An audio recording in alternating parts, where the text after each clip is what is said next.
the floor. Yeah. You kept seeing it in your head. How did the whole fight play out compared to those? I told you, bro. I told him. Even on private message. We messaged each other a little bit. And he said, you'll be hiding. I says, listen, I'll land first and you'll end up on your back. And he was like, yes, of course. And I was like, well, there you are. I told you and I did it. But yeah, I keep saying God is good. I had this, I think you've all heard this, some of you might have heard the story, but I was praying the other day and I had this vision of like me being knocked down. It wasn't a nice vision, it was me being knocked down in one of the rounds. And then I got back up, but then a couple of rounds later I had this feeling where I could get sloppy, feel tired, get hurt and lose the fight. And afterwards I was going back to everyone, my team and stuff, and I was going, I was winning that fight so easy, why did I get caught with that stupid shot? Or I had another feeling where I was like, right, you can tighten up now, get back to boxing and see these couple of rounds out, or whatever round it was in my head, and you win the fight. That wasn't a nice thought, but when I was actually in there and it happened, what round was the knockdown on? 9. So I couldn't really remember the rest of that round. I think I couldn't remember round 10. And then I asked Adam what round it was. He's at round 11. And I remember thinking, right. And it was a time I was coming around the ropes and I had this vision, like out of body experience, seeing me and him there doing it. And I was like, whoa, this is crazy. So I just was like, I even said it I think I even said it under my breath. I've got deja vu. In the 11th round I was thinking, what am I doing? And then I knew someone was there, was just working in a different way. And listen, God's great, so yeah, and now I've got this, and I'm truly blessed to have people around us, Adam, Stephen, Graham, beautiful girlfriend, all my team, my best mates I've had from day one, Dodgy I went to school with, Hank, Nick, you've got Content Peter, you've got Nathan, you've got Chris, you've got my brother, got everyone. Listen, everyone in this room has been a part of this, and thank you so much. I'm sorry I went on a little bit. I've got ASD as it is and whatever. So, yeah. Josh, how big of a factor? And thank you, Frank and Eddie. I missed them out. Sorry, mate. How big of a factor did the crowd play tonight? You mentioned it after the fight. In the 12th round, did I hear you singing along, walking into Kelly Wonderland? I thought I could see your mouth in it. Yeah, I probably was in my own Wonderland. I didn't know where I was. I was in a Wonderland, I'm telling you that. After round 9, I was in some sort of Wonderland. I don't know where I was, but I remember turning him on the ropes in round 12 and hitting him with a combination. And I was like, don't get too greedy because he's going to come out with one. And when I hit him with that combination, I thought, right, you keep the rest of this round clean, you've won that. And that gets one round back, so we'll sit. And I felt I'd won the fight anyways with the knockdown and his knockdown, and sort of evened it up. So I was like, right, just see this last round out now and you've got the win. And after the thing, it just feels like a dream, Frank. It's not a dream now. No, I thought Frank did believe in this, but I think he was like 65-70% in. Do you know what I mean? He was like 65. Like I seen his video. I come off all social media, but I seen his videos, and he was like, "We believe Josh can win." And I was thinking, Murtazaliev's over that side, and he's looking, thinking, Josh is a stupid bastard for taking this fight. What the fuck's he fighting this fucker? You've never taken the easy route, eh? Never, bro. I'm telling you. I told everyone when I was dealing with when I was at 147, and everyone wrote me off since then, and I was dealing with a hell of a lot. Like, especially when it was COVID and I had health anxiety, and I was going from my room down to the press conference, putting a show on, a mask on, then going back to my room, ringing my dad, and I was like, I'm going to open this window and I want to jump out of this hotel. I can't do this anymore. And then, because I'm getting sick. My dad's like, you're not. You've just went down there, taking 13 up to nearly a stone off in the morning or whatever. I don't know. We'll move on. Adam says, move on. Yeah, move on. And now we're here, man. 154. I'm telling you, it's my division. Josh, when you were at the weigh-in yesterday and when you got in the ring tonight, you had this glint in your eye, and it's like you knew what was coming. Yeah. Did it really feel like that? I said I've been getting signs all week. I went into the room today. When we first checked into the room, I had like a steam shower and a bath, and I says turn them both on and get them running to my girlfriend, and she says, why have you drawn the Olympic rings on the shower? I said, I haven't done that. What are you on about? She says, come and have a look. So I've come down, and it's like these Olympic rings have been perfectly circled on the shower, and I was like, that is weird, man. I don't know what that is. And then we got picked up in the van. It had PYT on the back of the reg. Then we were outside the hotel, and the car's got new on the registration. And then I was just loads of different things, and I was thinking, it started getting spooky in the end. I was thinking, well, this is a good thing or a bad thing. I said, what's happening here? Jujus are knocking about somewhere. I don't want to keep them away. So, what? I'm glad you saw it all. Yeah.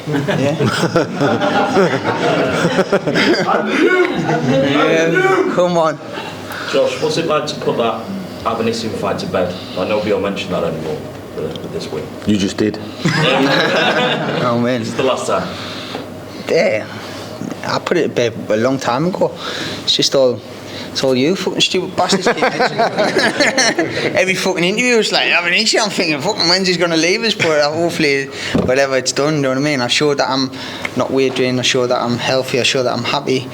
And when I'm on song, I can box for 12 rounds to a plan. And I showed I can get caught and get back up and finish the fight off. I don't think many people thought I had that in it. I knew I always had it in it. We're dogs from Sun and we come from nothing.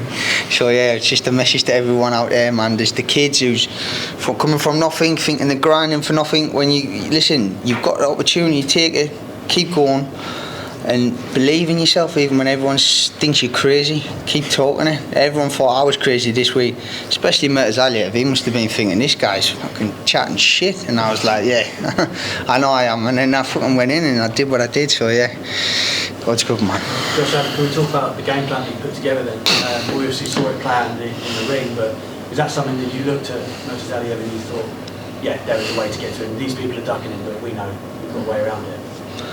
Yeah, we prepared long and hard. We had some great sparring, we had some great training, and we planned to hit, move, only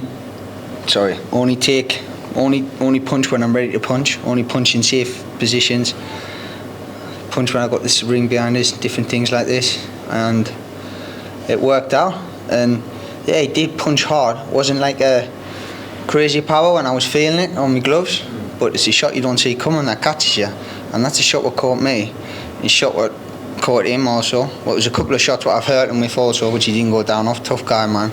But yeah, the game plan worked out perfectly, except that one left out, which I think he's going to be on my case about. I think Frank used to tell you about a text from the stadium a lot as well. Yeah, they just text. They said, Shut up. yeah, they said, that's a picture of you and I in a club 11 years ago. Oh my God. That's Gibbo. They said, let's get it on Stadium of Light next. Club inviting Josh into the boardroom on Monday and let's get the fight made there. Come on! Jesus Christ, that's crazy, man. Josh, it's a great start. Obviously, 2026, you would have it on the table. What would a perfect 2026 look like for you? Would it be that stadium fight and that stadium of light? Yeah. Yeah, why not? Half of it, all of it. Yeah, Stadium of Life fight, man. There's plenty of names who can fill that stadium. We've got domestic fights, we've got overseas fighters. We've got loads of people, man, that who can fill in that spot and make this a crazy night at the Stadium of Light. That would be. I mean, this is history made. So if I want my gloves now, I'd be happy. But now it's time to go and really get them big fights. We'll get the people chatting, get your next door neighbour talking, get her talking, him talking, whoever, do you know what I mean? And really put them fights together, man. You're already signed to fight one man, Jaron Ennis. Could that be next for you, do you think? It's possible. We signed a multi-fight deal with Matchroom, and one of the options is Boots Ennis. Not the only option. There's other names in the contract. We'll see. Frank and Eddie will talk. We'll talk. We'll make a plan. Josh, congratulations first of all. Sort of with Bakhram, was he sort of what you expected? Was he better, or was he sort of what you expected and sort of planned for? Or? First, I thought he would come a little bit more high-paced. He was high-paced, don't get me wrong, but it was a pace where. But it's not the pace; it was the distance. I thought he'd really try and like smother the distance, and I knew that he would get a little bit more sloppy as the rounds went on, and he did. And I'll start reading him quite easy. I was reading him easy enough until I got that stupid left out. But Yeah, it was surprising how easy it felt in there sometimes.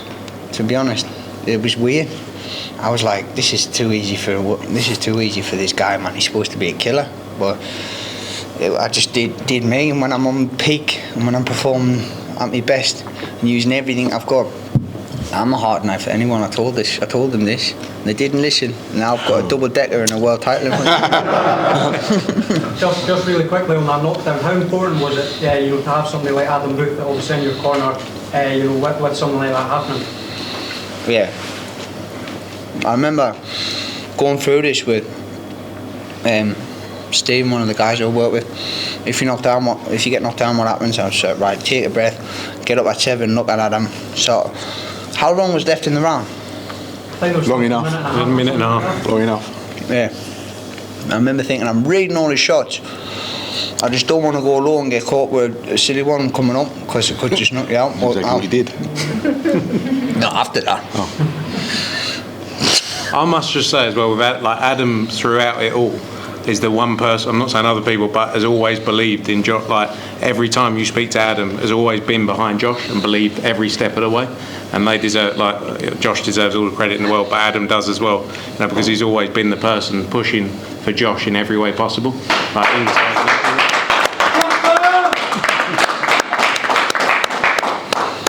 Josh, I'm sorry to ask again, but I just know people want to hear your thoughts on the Boots Ennis fight. I know they'd like to hear it from you. I'm not saying anything. Just shut up. He doesn't have to answer your question just because you I answer. just wanted to give you the opportunity. As the Spanish would say, cállate. He's in a great position though to do what he wants to do. Like there's so many big fights out there. Boots is one, but there's huge fights out there to be made. And when you deliver a performance like that, and you've got the fan base to back in, the atmosphere, and the looks like he has. Oh man, Frank, come on. Yeah. show me that picture when we were back in the Show them. Wait, you don't look like that now. Because when you did put him down in that, what was the fourth round, I believe, you obviously showed a lot of composure and patience rather than smothering. Yeah. Like, was that hard to resist? No, well, I knew it was like I clipped him, but it was half off balance, half being clipped.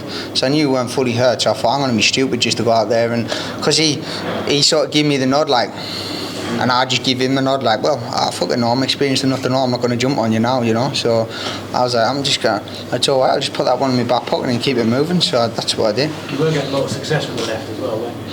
Yeah, I hit my left hook and really buzzed him once. And he's a tough guy, man. The left hook hit him and I could see his full face and eyes. He was like, and he come back and he sort of smiled like this, but his legs were a bit funny and I was going to let my hands go off, or I'm not going to start trading punches with this guy, especially in the early or mid rounds. It's just stupid, So I decided to do it in the late rounds to get fucking knocked down.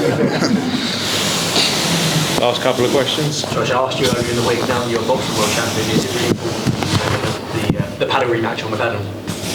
Oh yeah, we Shit got stirrer. I've got a new bat and everything now. I bought it just before. I got a new bat and everything. So Adam had his bat. I didn't have a bat. I was renting a bat, so I've got a bat now. And we're actually a team. Why would you do that? No, but we're actually. Quite interested to hear about it. We're actually a team, We're actually a team. You're supposed to play with your partner. We should do a matchroom You paddle. two play and I'll get Eddie.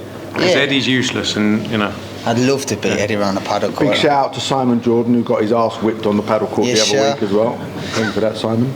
Listen, I just want to say thank you to everyone who come out. Thank you for all the guys. Thank you for all the people who supported us, loved us, hated us, doubted us. He's all made this possible. Thank you for Matchroom, Frank Smith, Eddie Earn. We go back, like you said, when was that, 2011? 11 years ago, 2015. 2015. Yeah, we go back all the way to then, me and Frank. I've got some stories from back then, man. Anyway. Give me a good yeah, so God bless everyone. Thank you for coming out and let's keep it moving. Well done, mate. Congratulations.